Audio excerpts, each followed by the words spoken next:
Remakes. Remaking a Pokemon game is always risky.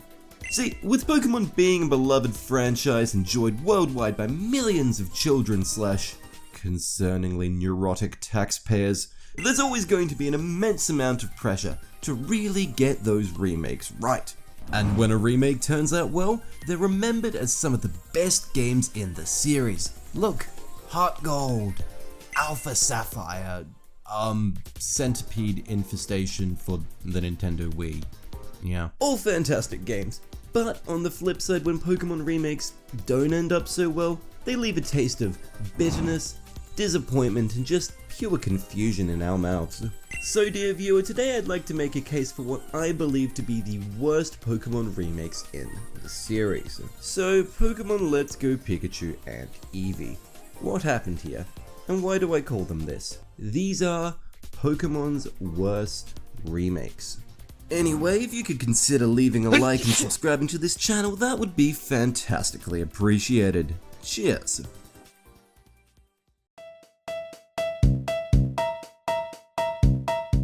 Fantastic. Now, for anybody who actually remembers anything pre-2020, Pokemon Let's Go Eevee and Pikachu were remakes of Pokemon Red and Blue, created pretty much solely to capitalize on Pokemon Go. That's right, that one mobile game that in 2016 was pretty much just mass hysteria, like, we were tripping. 232 million people were playing that game in 1 month. That's actually kind of frightening. Now, understanding that is crucial, because when I rank these games as the worst Pokemon remakes, I do so not because they're strictly awful, but because they're not built with the intention of being a remake. They're built to make money off of Pokemon Go, which, in this case, means Pokemon Let's Go Eevee and Pikachu are crafted less like traditional Pokemon games and more like mobile games. And that presents problem number one here. Problem number one, the Nintendo Switch and your phone are two very separate things. Alrighty gentlemen, let's cut to the chase. The biggest problem Pokemon Let's Go has compared to any other Pokemon remakes is this. Wild Pokemon battles?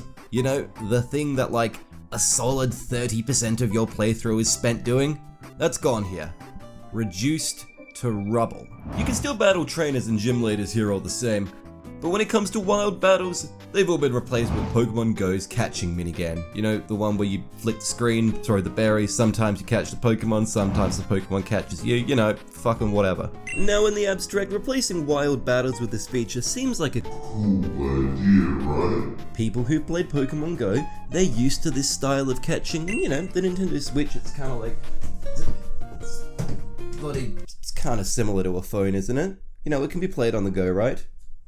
Oh shit, did I break that? However, in reality, this change is a good idea in roughly the same way that foreclosing on my mortgage and repeatedly running over my nuts with a Ford Ranger is a good idea because, you know, hypothetically it would motivate me to improve my life conditions. Because this method of catching Pokemon works in Pokemon Go precisely because it's a mobile game and not a console game. Because in Pokemon Go, you pick up your phone for short, intermittent bursts of play that really don't last particularly long. And you know, to actually catch Pokemon, you have to breathe real air, like outside, like that place.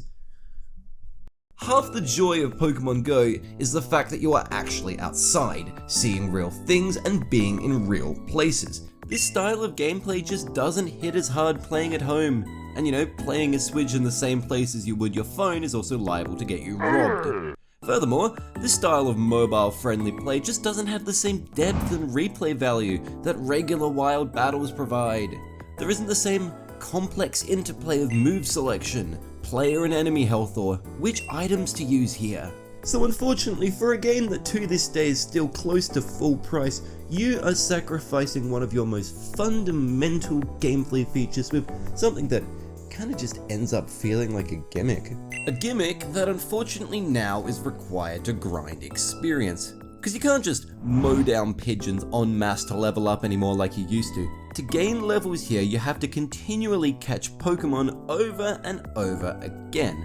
And unlike Pokemon Go, those Pokemon you have to catch are limited to Kanto's 151, with a few sparing exceptions of course. Game Freak literally chose the single most limiting roster of Pokemon to implement a feature that by its nature is already limiting. Nothing about this catching feature really translates well to a console experience, and even still, if your goal is to introduce Pokemon Go players to the main series games, why not have their introductory game be a actually complete and holistic experience? One that shows them what all the other Pokemon games are going to be like. And hell, even if Pokemon was dead set on adding this feature, would 100 extra mons kill them?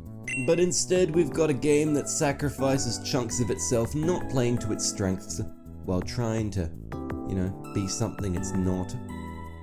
Shame that. Number 2. Kanto already have remakes that are better than these games. So, remember earlier in the video when I said, Pokemon Let's Go Eevee and Pikachu were remakes of Pokemon Red and Blue?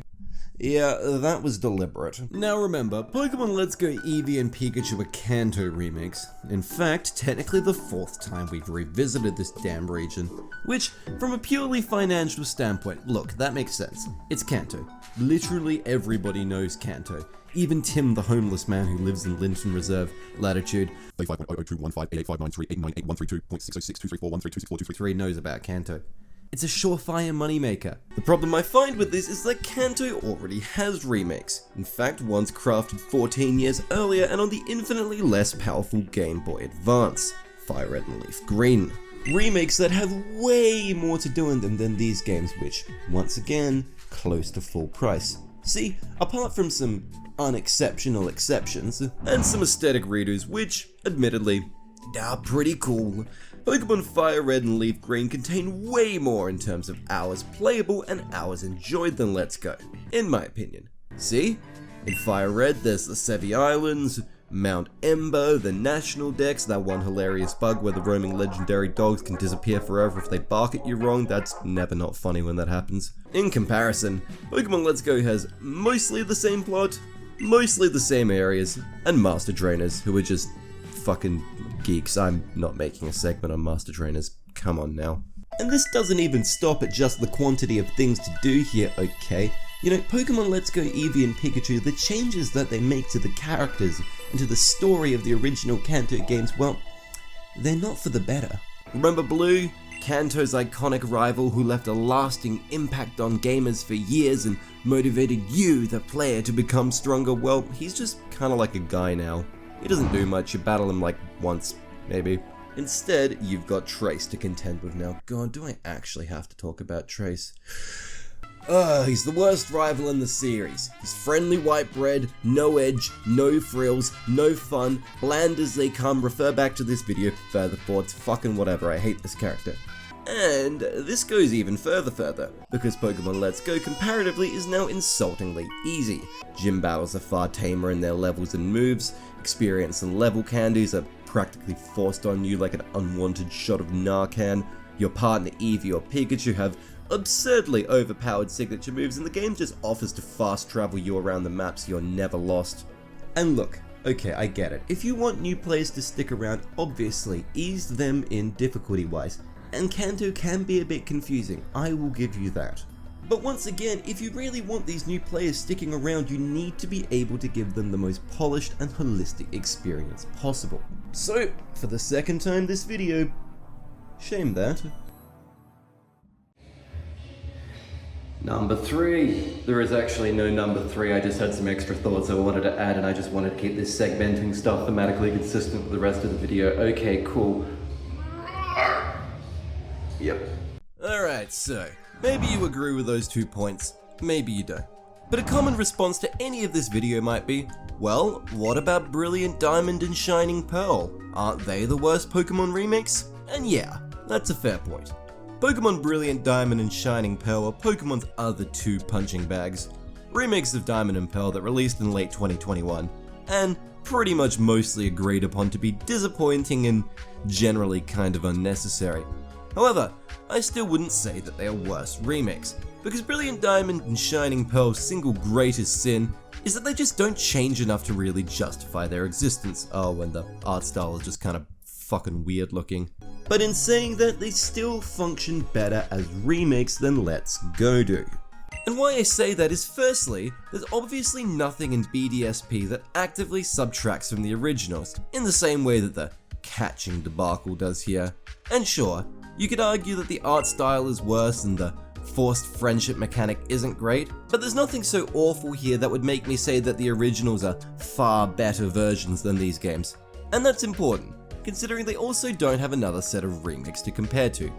Platinum doesn't count here, that's a third version, not a remake, okay? Shut up. Well look, while they're a little bland and can feel a bit soulless at some points when it comes to functioning as remakes of a previously existing game, I just think they work better than Let's Go. So look, taking this all into account, Pokemon Let's Go, it's Pokemon's worst remake, but there really had to be a worst. And despite all my complaints, it's the worst remake in a series full of quality remakes. Pokemon Let's Go, for all I've ragged upon it, isn't actually a bad game to play. And regardless of what I say here, its existence is far from useless. It's got great elements, graphics, design, functionality wise, and it's still Kanto. Kanto's good. But there had to be a worst one, okay? And this one just so happens to be it. Anyway, do you agree? Do you disagree? I'm sure you probably do.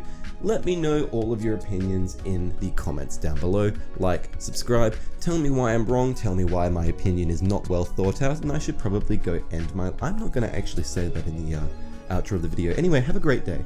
Thanks.